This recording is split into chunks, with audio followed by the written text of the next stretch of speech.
Good afternoon, Devils. I'm Wayne Morris, and welcome to Senior Stories.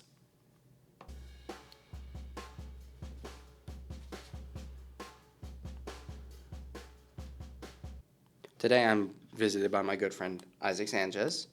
Hello. Now, Isaac, you and I have been going to the school for the exact same amount of time, 4 years. Yeah. How did you enjoy most of your time here? Most of my time here was mostly spent not being here, actually, because of absences. And yeah, you had a lot of, I want to say doctor visits? Doctors and health problems that just pop up because uh, that's how life goes sometimes. Yeah, that happens a lot, But especially with you. the time I was here was, I wouldn't say anything over mediocre. I liked some things more than others, but overall I'd say it was fine. That's fair. Uh, what was one thing that you actually did like? One thing I really enjoyed was actually,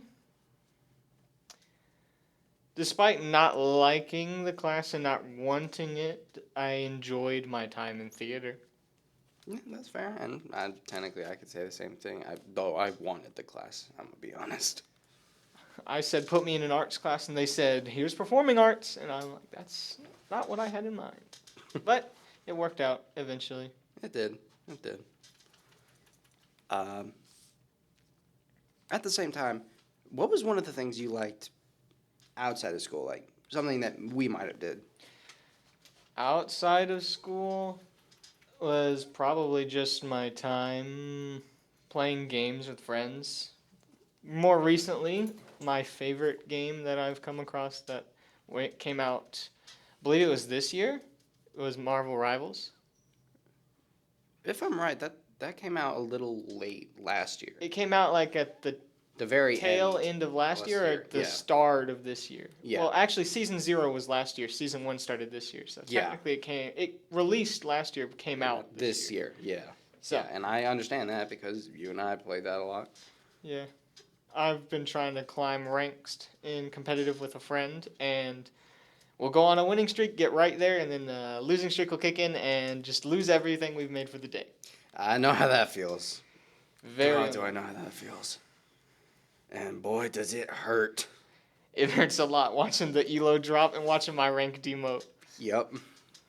But sometimes it works out and we get to see some awesome games come out of it and some really fun moments come from it as well. So it's fine.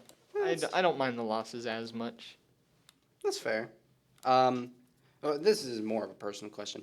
Who do you think, like, out of all three of the classes, Vanguard, Strategist, and Duelist, Duelist, yes.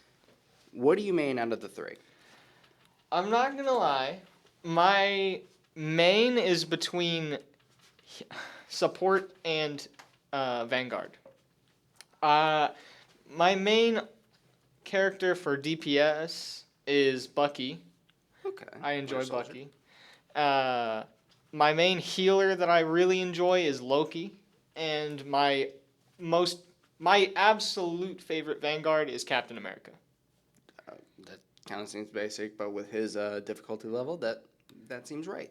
He is incredibly fun, especially when you get into some of the stuff he can do with his ult and his shield, bouncing back some other like enemy ults, like Iron Man's maximum pulse, just knocking that back into the enemy team. It's really satisfying. That's fair. That's fair. If I were to choose, well, you already know, but favorite strategist would probably be Adam Warlock. Yeah, Warlock's pretty fun.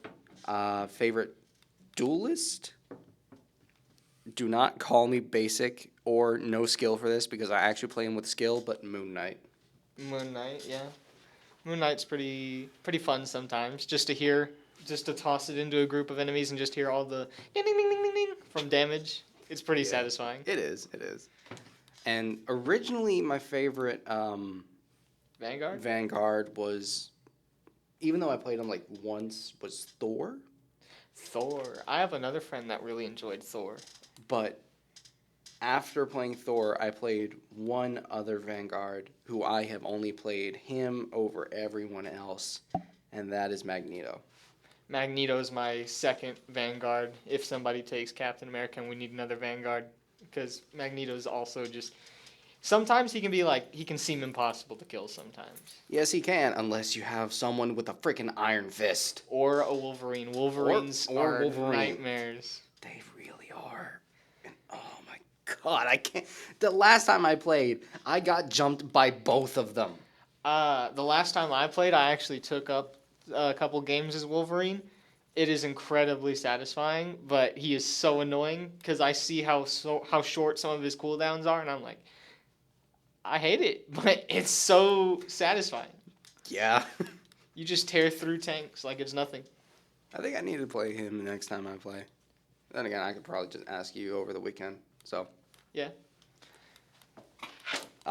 Getting back into our high school related questions, who would you think was your most supportive adult? It could be like a teacher, a parent, anybody. I have two people, one in school, one out of school, but there is a close second for in school. I'd say my number one in school supportive adult was probably Miss Woodruff. Understandable. I feel like I can talk to her about a lot of things, both about school and outside of school. Yeah. I have on multiple occasions. And another teacher that's getting up there is Mr. Hardy. He's very laid back and calm. He can be, yeah. And out of school, I'm not gonna lie, he berates me a lot, but it's not all in good fun. Is my dad. It's always a dad. It's always a mom. My mom is there too, and she's very supportive, but my dad is like, he doesn't want me or my brother to have to do what he did, because he bounced around from landscaping to carpentry, construction, doing a bunch of outside like laborious jobs, and he just wants us to be able to get through school to get a job that we won't have to work as hard as he did. Wow. So, he's taught me how to weed eat, how to drive a zero turn, which is a type of lawnmower. He's taught me to operate a bobcat. He's taught me a couple of things, and it's pretty cool. Well, that's very interesting. And I'm glad that he's always there for you. Yeah. He's not always there because he's got to work, but when he is there, it's pretty fun. Yeah, if I had to be honest, whenever it comes to like people outside, most of the time it's going to be like a mom or a dad. If they don't have that, it could be like an uncle or someone looking after them. But most of the time it is a mom or dad. Yeah, but that's just how it works. It is. It really is. Next question. If you could change something about the school, like rule or the way things work, what would it be? Okay. I can break this into a couple of different interpretations. If I wanted a rule to change, it would probably be the discipline on non-supported cell phone usage. All right, that's Specifically for individuals. Like, if you're finished with your work and the teacher's okay with it, you can be on your phone, if they allow it. But if you're being told multiple times within the short hour and a half class period, you're told 5 times put up your phone and you don't do it, I don't think you should be able to get away with that scot-free, like they do most of the time. But if I could change one other thing about the school, it would probably be some staff, because some of them don't seem to enjoy what they're doing, and I don't think that's a good learning environment for people getting ready to go into the real world. That is true. That is very true. Because if you're in a class with somebody and your teachers are negative in some way, it can impact your learning experience in a painted in a darker light than it needs to be put in. I will say I have experienced that on more than one occasion, so yes, you are right about that. I think that's all I've got for that question in particular that comes to mind. So, just help some staff. You can talk to them, maybe work a compromise with them. It's just something to help the staff because some of the staff doesn't seem to enjoy their time here, and cell phone usage. Some people might not agree with you with the cell phone usage, which sometimes I can agree, sometimes I can't. I'm not like against it, but I'm I know like, you're if not. you've got something to do, you need to do it. Yeah, I understand that completely. But I understand where some people might also come from. But with the whole teacher support thing, I absolutely understand that. Because most of the time, if you look at teachers, from the time they show up, they're happy as all get out. From the time they've been here for maybe like a year or two, they already look completely worn out. And most of the time, that is not an okay thing.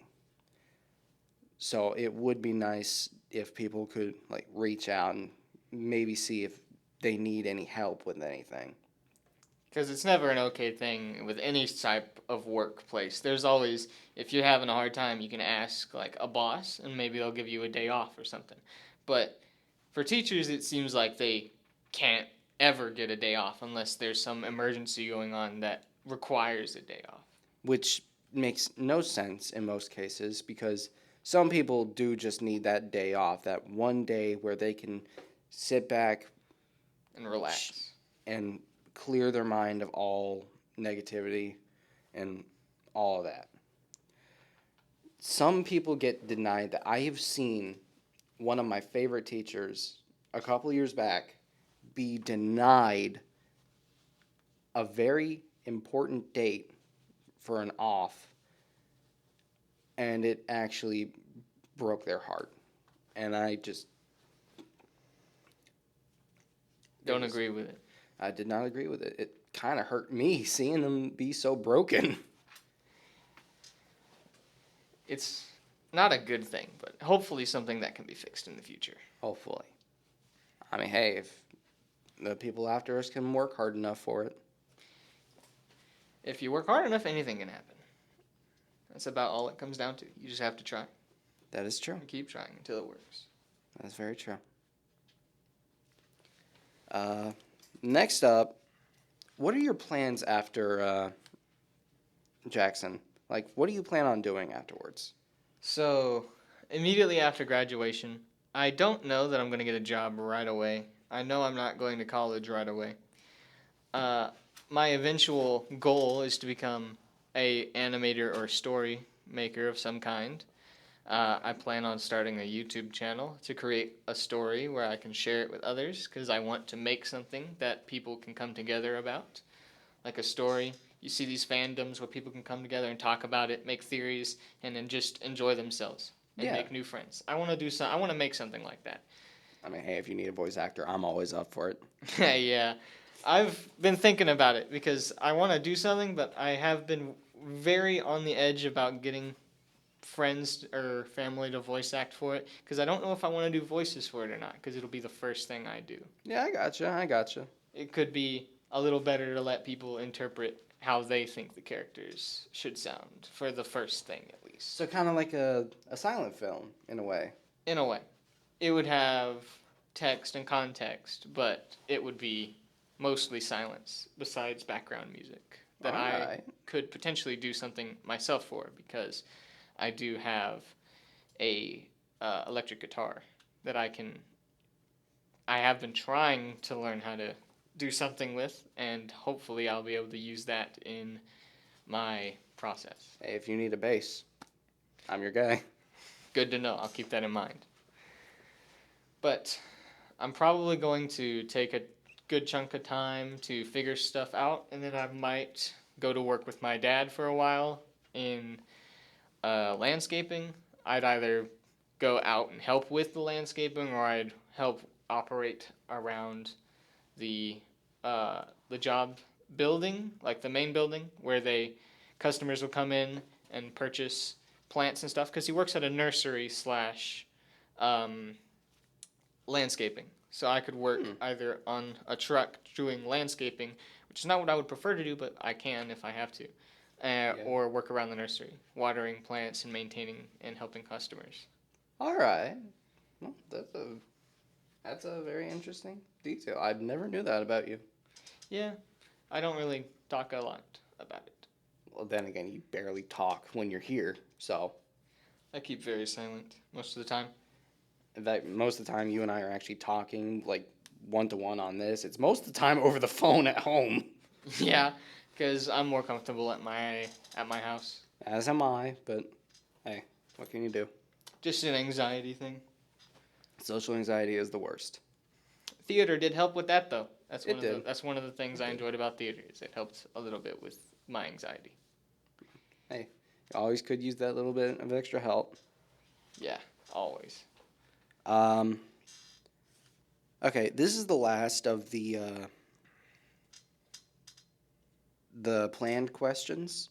We could probably do some more like one to one, like personal questions afterwards.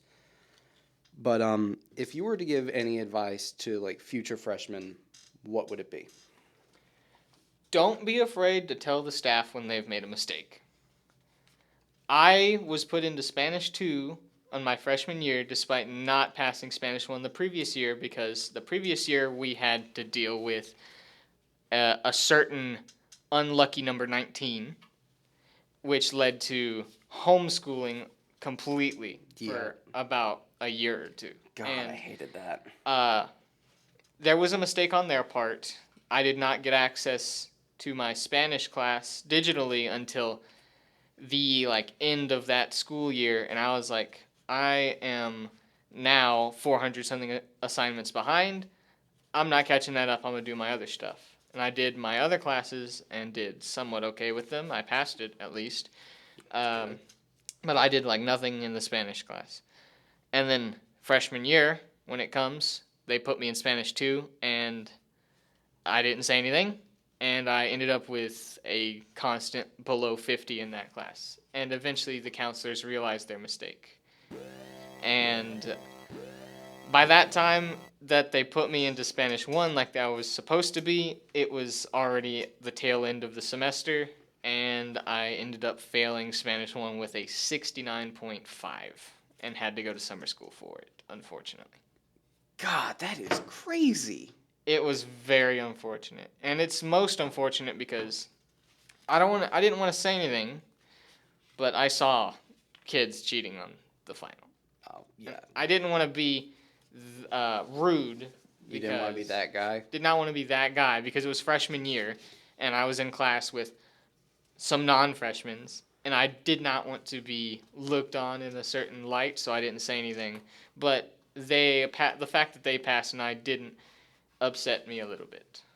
That's understandable. I'm gonna be honest. I almost didn't pass my Spanish 2 this year, and if it wasn't for a little bit of help with the teacher, I probably wouldn't have. But even then, I did see a couple of people cheating during it, and they did score higher than I did. So that made me a little upset. Another thing I would say to upcoming freshmen, the first one, don't be afraid to tell staff they've made a mistake. The second one, do not be afraid of your upperclassmen and do not let them intimidate you. Don't be intimidated by your peers either, because I've been in a couple situations throughout my time here where I have been Pressured. not quite pressured, but for doing the right thing, I was intimidated by some other students. And don't let them scare you and walk over you, because that's all that's going to do is let them know that they can continue to do that. If you stand up to them, they'll leave you alone, because that's what I did.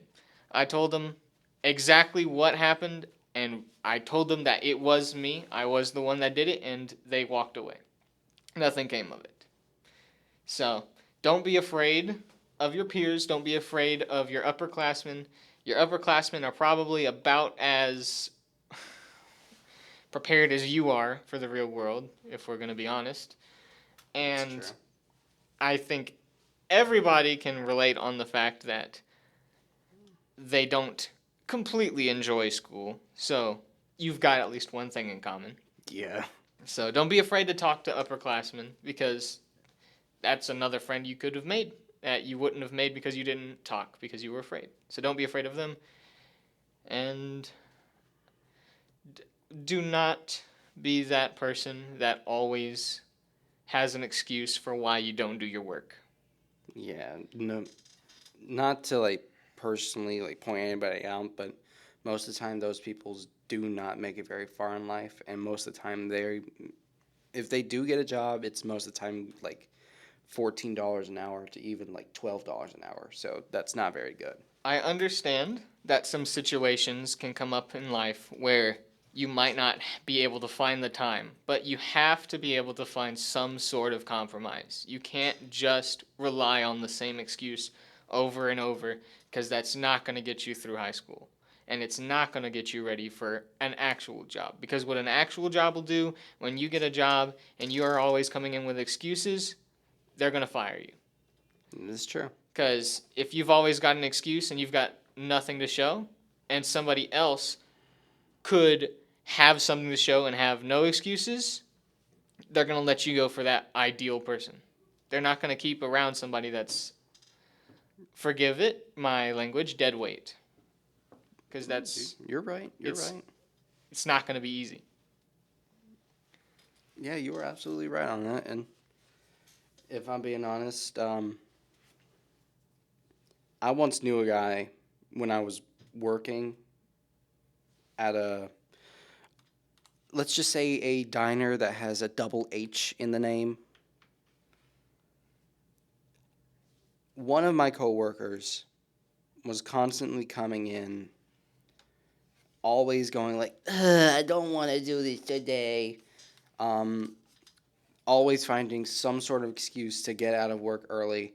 I once saw her get on her knees and beg to one of the other waitresses to cover for her. And needless to say, the person I'm talking about did in fact lose their job the very next day. Yeah, because that's just not appropriate in the workplace. It is not.